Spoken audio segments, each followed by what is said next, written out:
What's up, everybody? Kong Spideyzilla back at it with another video tonight, and I'm going to be showing off another collection of mine, that being the Universal Classic Monsters. I highly recommend you check out my previous one that was on Jaws, and going with the theme of Universal films, we're gonna take a look at a blast from the past, and that is the Universal Classic monster movies. Yes. The famous characters, you all know them: Dracula, the Wolfman, Frankenstein's monster, the Mummy, the Invisible Man, the Creature from the Black Lagoon, the Bride of Frankenstein's monster, all the iconic characters, the Phantom of the Opera. So, these were some of the most iconic characters ever, and they still are to this very day. Um, So, and we're going to be taking a look at the famous iconic movies. So, this is the collection here. It's called the Universal Classic Monsters Complete 30 Film Collection. And this is the DVD version of the set, the collection, not the Blu-ray version, since I couldn't afford that. My mom and I got this for a very good deal. So let's go ahead and let's side them out. Whee! Alright. Whoops. Let me just set them straight a little bit. Okay, there we go. Alright. Now, it does come with this little booklet and manual called The Original House of Horror, Universal and the Monster Legacy. Faces of all the classic monsters right there. The back is Universal picture, the classic logo, and it basically shows like the making of some of the making of the films, fun facts, and behind the scenes, maybe a little bit of trivia. And it goes into a little bit of history and some of the famous actors, and of course, a bit of history on the films themselves. I'm trying to give you guys and gals a good look. Kind of hard to do this with one hand. All right.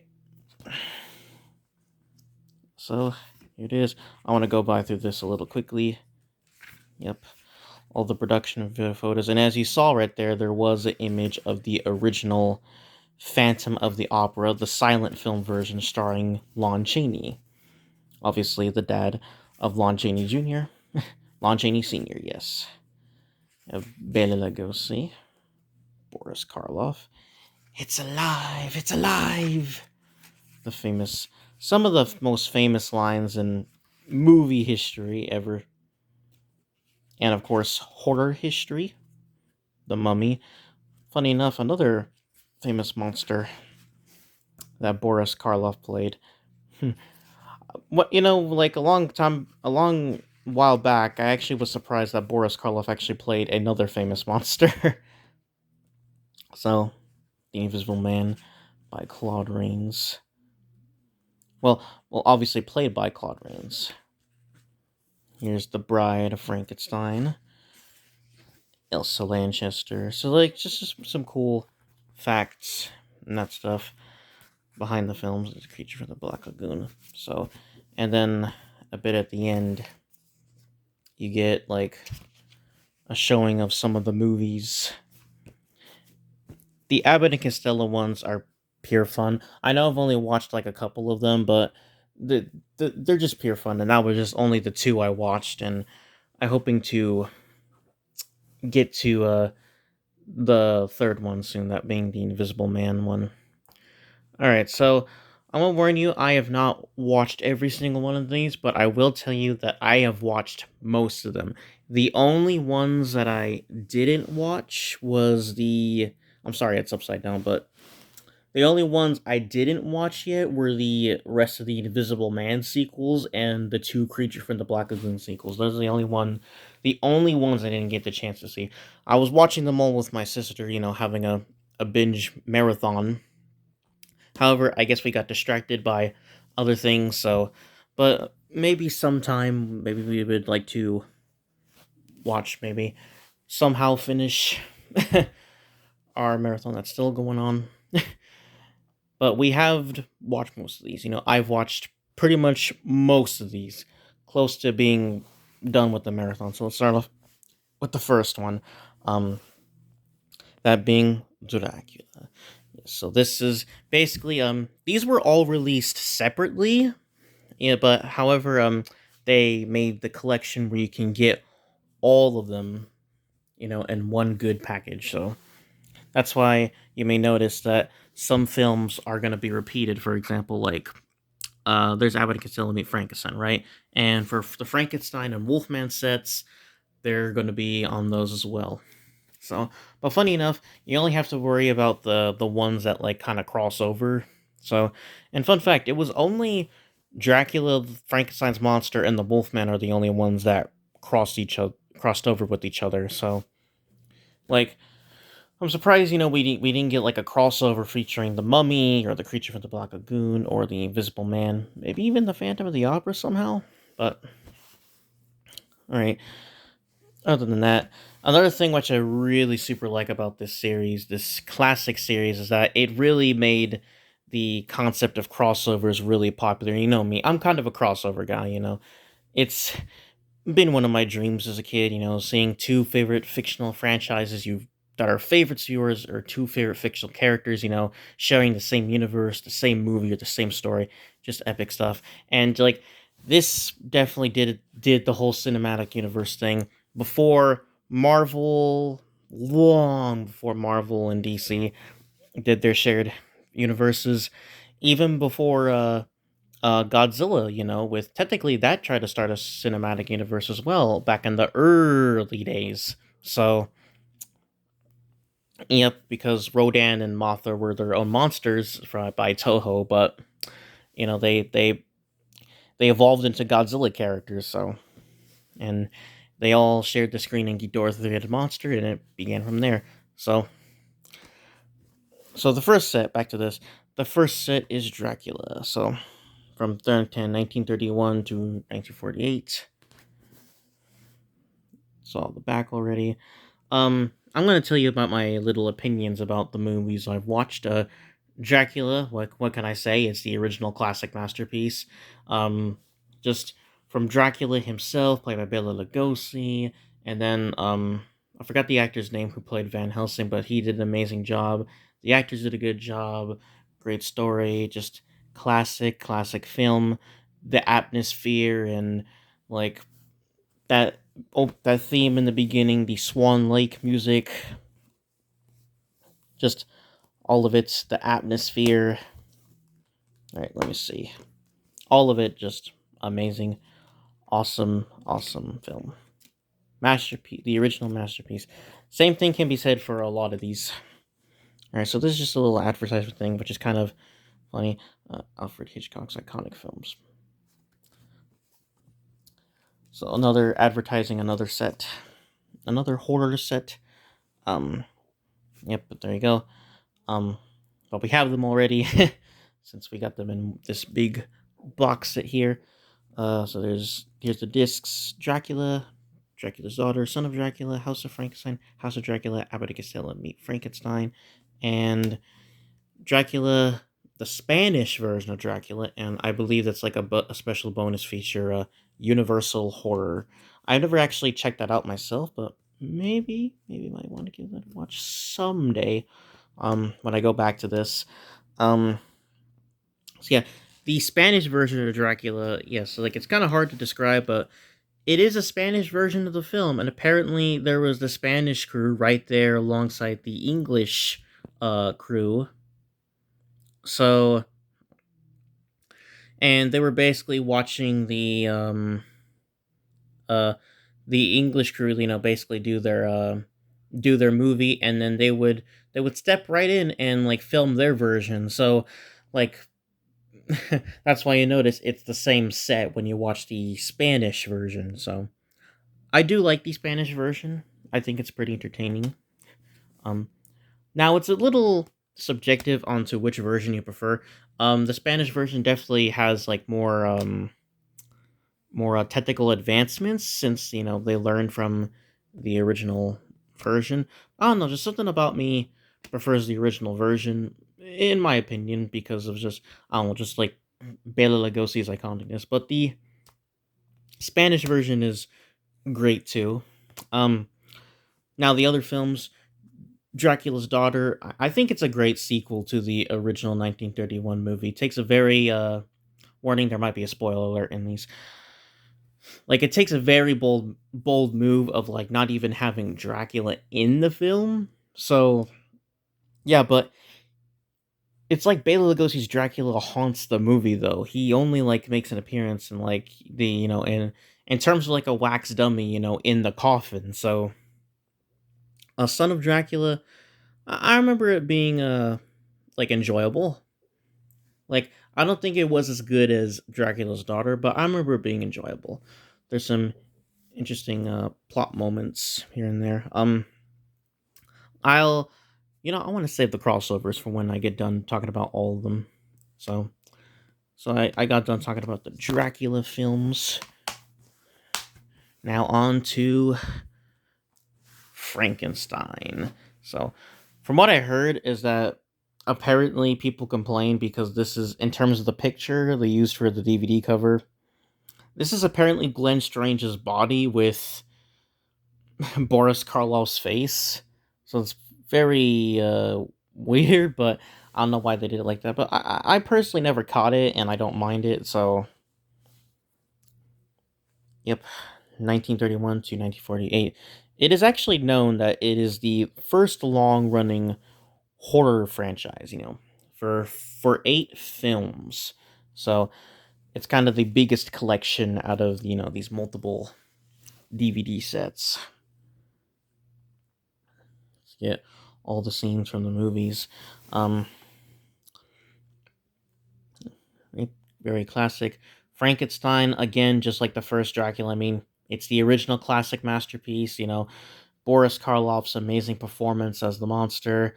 Very, just very emotional when it comes to his tragic story. And Colin Clive, great job as the Mad Doctor himself. Um, just so many dang good elements. The mood, the atmosphere, the music, just everything about it, just iconic scenes, spawning some of the most iconic scenes ever in film and horror history and fictional history in general. Uh, The Bride of Frankenstein, great, amazing definition of a great, amazing sequel. In my opinion, I really super enjoy it. Just, it's considered a classic itself, actually. So, Elsa Lanchester did a great job as the monster's bride. Although, fun fact, spoiler alert, the interesting thing is that the monster's bride actually only shows up in the final third act. I know, very crazy, right? But throughout the rest of the film, Boris Karloff's back as playing the monster, and once again, amazing performance, even more advanced than the first movie, which is already really great. So, and includes I think they introduced more characters in there. So and introduces like more famous scenes, and it's even more like entertaining than the first. So awesome sequel. Here are the 2 lesser known sequels. Son of Frankenstein. I think it was pretty enjoyable, very interesting, and I think it's very enjoyable. Has some good aspects to it. I know it's like some people may not like it all too much, and they might think it's okay. I'm one of the people that enjoy it, so I remember that one being very enjoyable. Um, the Ghost of Frankenstein. I wouldn't say it's as good as Son of Frankenstein, but it was pretty entertaining at points. It had its highlight moments. So those are the Frankenstein films, and yes, I'm obviously aware that Dracula and Frankenstein were obviously based on novels. Maybe even the original man, not original man, might have been saying, maybe even the Invisible Man was. I feel like the Invisible Man was also based on the novel, but I know for sure Dracula and Frankenstein were originally based on novels. So apparently, the original films, 1931 of both of these films, um, apparently like there's a good chunk of differences between the novel versions of both of these films, and yeah, like there's a plenty of differences.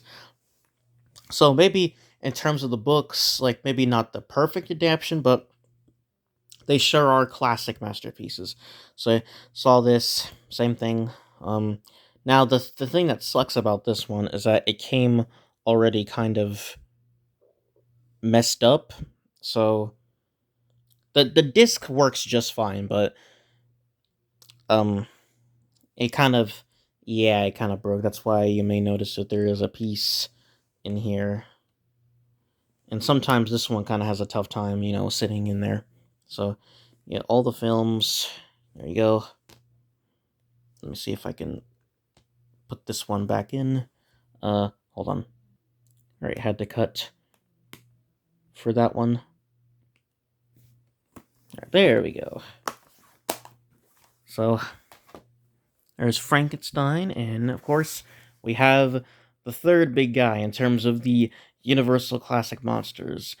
That being the Wolfman. The Wolfman, as a kid, was always my favorite. Like as I grew up, I kind of grown to like them all equally, but definitely the Wolfman was like my main guy when it came to these the classic films. So 7 films, 1935 to 1948. All the bonus features. Um, yep. All right, the Wolfman. Like I said again, classic film. Really like it.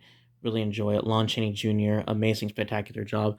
1941, a year after both Dracula and Frankenstein. So you could tell that there are some advancements there. But I don't know. When it comes to the classics, I kind of like a lot of them equally. Um, So yeah, the Invisible, we're not there yet. The Wolfman, awesome classic, really super like it. And hot take warning, unpopular hot take opinion. I'm one of those people that actually really likes the Wolfman 2010 remake with Benicio del Toro. I actually really like that remake. It's one of my favorite remakes. So, and the other two werewolf films you get, Werewolf of London and She Wolf of London. Um, Werewolf of London. Um, I remember it being enjoyable. It was pretty had some interesting plot points, plot moments. That was a pretty good twist at the end. Actually, I won't spoil it completely, but if you're a Universal Classic Monster fan, if you've seen this, you definitely know what I'm talking about. That was a good twist at the end. She Wolf of London, another one that has a good twist. I won't spoil it. So there you go. I think both are pretty enjoyable in my own personal opinion. All right. Okay. Same advertisement thingy. Here are the discs. Whoops, don't want to accidentally get the disc out. All right. All good. All right, so now let me talk about the crossovers. Um, Frankenstein meets the Wolfman, the crossover classic. Really enjoyed it, had fun watching it. It was enjoyable. Like I said, I'm a crossover guy, so it's like I was watching, you know, I was watching fictional history, unfold. So like movie and crossover, history was made, fictional history was made, horror history was made. So like I feel like this is the film that really popularized the crossover genre, which I really super like. So this movie holds a special place, for me in the world of fiction, along with the classics themselves. So yep, the classics, the first movies, obviously, along with Bride of Frankenstein, a sequel, always be the best. But this one's definitely one of my favorites. And same thing with another one right here, House of Frankenstein. This is the one that started the whole thing of like Dracula, Frankenstein's monster, and the Wolfman being the big three. Um, Very unique and interesting. Since spoiler alert, I really hate to bum people out, but these monsters don't share the same screen time together. So like they're very separate, but they are in the same film. So apparently with these movies back then, they had a hard time juggling the monsters. So but they did it pretty greatly with Frankenstein meets the Wolfman. So but however, despite that, House of Frankenstein is actually very enjoyable and I really like it. Another crossover classic and another favorite of mine. House of Dracula, eh, not as good, but I remember it being enjoyable in its own right. So I had some parts where that I really liked. But definitely in terms of the crossovers, no offense, kind of the weakest, but it has its highlight moments, and I did somewhat, and I did enjoy it in some way. Um, Definitely had its good moments. Abbott and Costello meet Frankenstein. Yes, my other favorite of the crossovers. Abbott and Costello, amazing comedians. Really love them. um, they were funny in this movie, hilarious as always. Um, the monsters were really good and entertaining in this film. Actually, seeing them share the screen again, well, this time, the thing is, in these two, when it's all three of them, they had like a issue trying to fit them all on the same screen. But this one, they actually managed to do it, and it's very fun. A lot of great humor, comedic moments. Just has that charm, just a lot of fun, great, memorable moments. Just awesome, awesome movie. And there's the two werewolf, two bonus werewolf movies get in this collection. So there is the Wolfman. All right, now moving on to the fourth popular fella, the Mummy. So 1932 to 1955. I have seen the action-packed ones, the more Millennium ones with what's his name, Brendan Fraser and Arnold Vosloo as the Mummy. I enjoyed those ones. I've never seen the third film, but I've seen the first two, the Mummy and the Mummy Returns. Those are fun and enjoyable. But these are the original classic versions, the original classic films. The Mummy, 1932. Some people say it has a lot of similarities to Dracula, actually. So some people actually are not a fan of the original Mummy movie, but personally, I'm one of the people that highly respects and appreciate it. You know, it does it does feel like Dracula a good chunk of times, but to me, like, it's still its own film and has a lot of good elements about it. And of course, even though it's similar to Dracula, it does have a lot of technical advancements. Boris Karloff nails it in the role. He's spectacular as always. The other actors are great. Once again, that atmosphere and that mood, really well done, and great, well done scenes.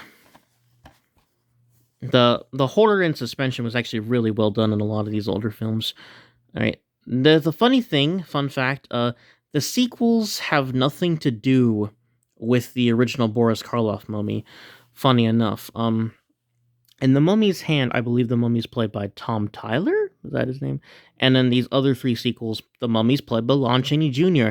Yes, you heard that correctly. Lon Chaney Jr. not only famous for playing the Wolfman, but also in Ghost of Frankenstein, he actually plays the Frankenstein monster. And funny enough, Bela Lugosi actually plays the monster in Frankenstein Meets the Wolfman. So, and the guy, Glenn Strange, I mentioned, he played the Frankenstein monster in these three crossover films. So, he also did a good job. Boris Karloff's obviously my favorite, but obviously he'll always be the best Frankenstein monster. But the other actors did a good job as well. Yes, Lon Chaney Jr. not only played the Wolfman, like obviously he's the most famous for that. However, he's also famous for playing a good chunk of the monsters. He even played Count Alucard in Son of Dracula. So he got to be the Wolfman, a vampire, Frankenstein's monster, and the Mummy. He got to be all four. How funny and crazy and awesome is that?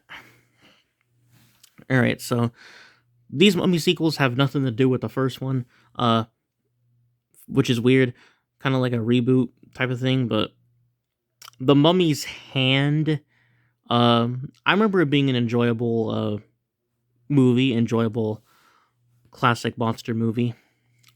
I think it's pretty entertaining and enjoyable. I like the characters; they're pretty entertaining. The mummy is cool in it. Funny enough, this is where we actually get our like mummy we're all used to. Tall, kind of hulking, um, going around strangling people. You know, where it introduces the more of the cliches. The mummy's tomb. Now these ones they actually follow the mummy's hand. The mummy's tomb. It does start to become a bit of the same thing with these other ones.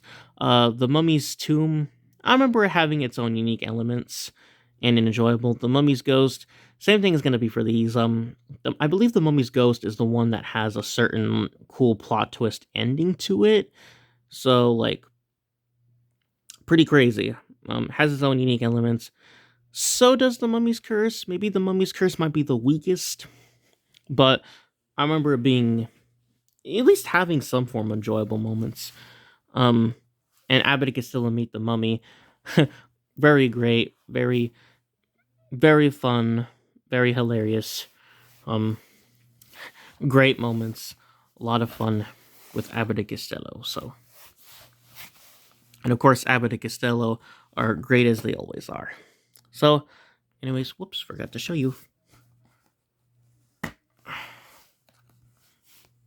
you go. There's the discs. Whoops, okay. Alright, there you go. And now we move on to The Invisible Man. 1933 to 1951.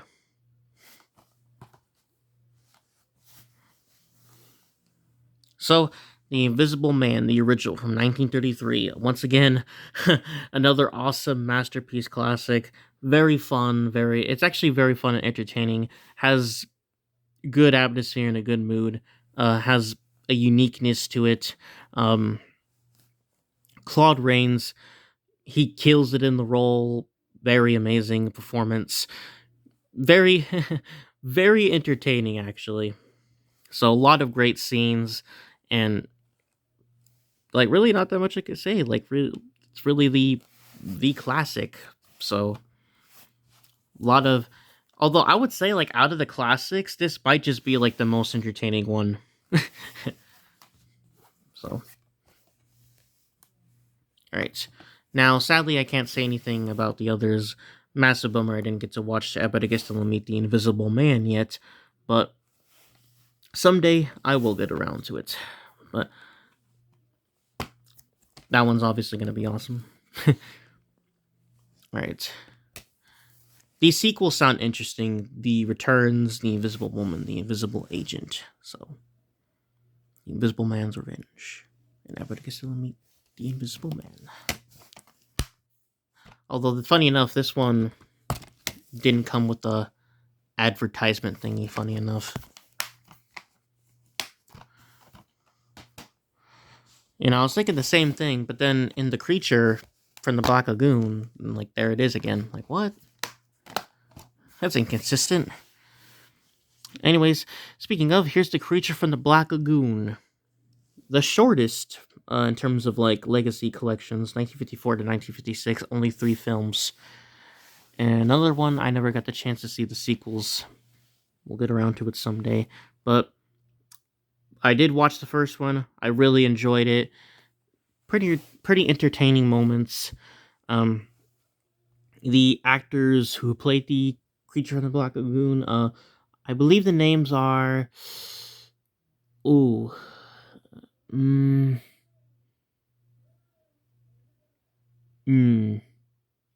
remember the name Rico Browning, but I forgot the... Ben Chapman, that's his name. I believe Ben Chapman played the creature on land, and then Rico Browning played the creature from the Black Lagoon in the water, I believe. So, the water cinematography, very well done and amazing. That's another thing a lot of these movies have, is that atmosphere and the mood. Just has that oomph to it. You know what I'm saying? So, the creature from the Black Lagoon, very cool. Yeah, liked it. I did like the characters. So, had some entertaining moments, iconic, memorable music, along with like the Wolfman and others. I do really feel like that some parts of that inspired Jaws. So,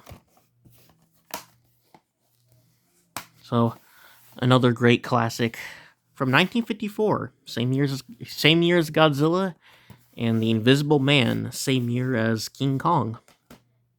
Those two iconic giant monsters made their debuts. I consider those fellas too as a part of the classic monster lineup, along with Dr. Jekyll and Mr. Hyde, who's not in this set, but all right. Speaking of that silent film, we're gonna going back to that silent film era with Phantom of the Opera. Now, this is not the original silent film version. This is the 1943 version starring Claude Rains.